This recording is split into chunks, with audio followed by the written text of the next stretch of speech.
I do not wear polyester hair, okay? Unlike some people I know. It will. Life doesn't get any better than this. I mean, I have a great job. I met a great guy. And I have the thinnest ankles of any girl I know. Welcome back to Smell the Roses, where we pause to reflect, reset, and look at the culture beneath the surface. Today's topic, whoo, baby, it's a spicy one. There's been a wave of chatter online about Saweetie, the icy girl herself, being accused by her alleged ex-manager, Maybach Mayy, of living that yacht girl lifestyle and even using certain relationships to get ahead. Now, before we go there, let's pause because this conversation just isn't about one woman. It's about the modern image game, the 304 label, and what society really values in women today. Let's start with the story. Maybach Mayy, girl. She claims to be Saweetie's former tour manager.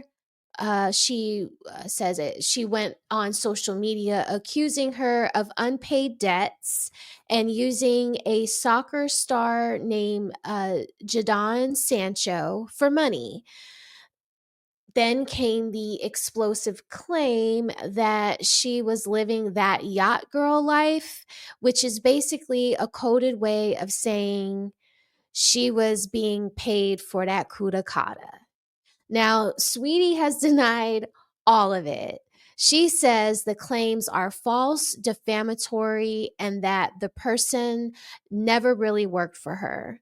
But whether true or not, the story lit up social media because it plays into a larger cultural narrative, the one where femininity and financial gain are constantly being blurred. We talked before about the 304 debate, that whole red pill versus modern feminine divide.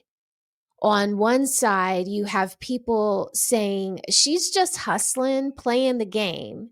On the other, they're saying that's not empowerment, that's selling yourself short. So when someone like Saweetie, who built a brand on independence, luxury, and being that boss chick, gets caught in allegations like this, it makes people question how much of that independence is real and how much of it is actually sponsored. It's not just about Saweetie. It's about the blurred line between influence and intimacy, between being desired and being commodified. This is where Smell the Roses steps in, because beyond the gossip, this is a freaking mirror. Because we live in a time where social media teaches women that beauty, lifestyle, and access equal power. But if your value only exists when a man is funding it, is that power or dependence dressed up in designer? That was a bar, literally.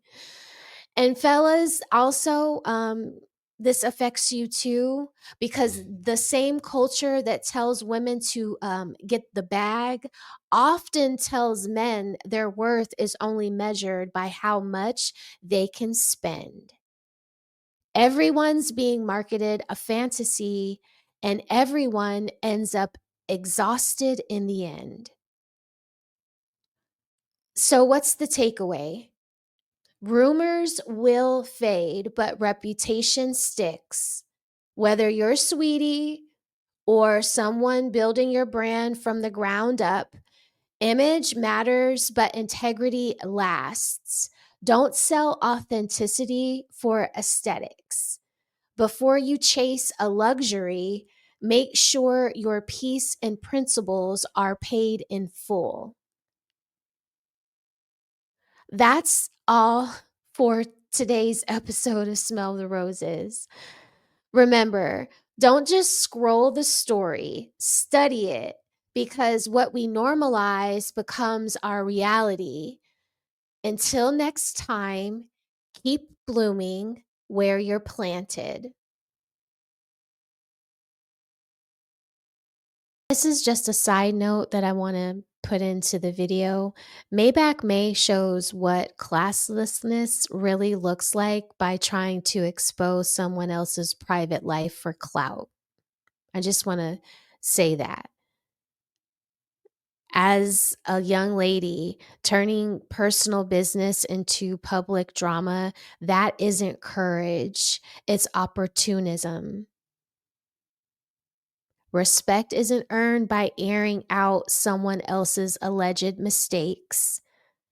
It's earned by keeping your own integrity intact and being able to say, I stood on my square. I did what I was supposed to do. That is not what Maybach Mayy is doing. She has aired out everyone's business. Any young lady following Maybach Mayy, talking to Maybach Mayy on her comments on her Instagram, are all pretty much now considered yacht girls, thanks to her big mouth.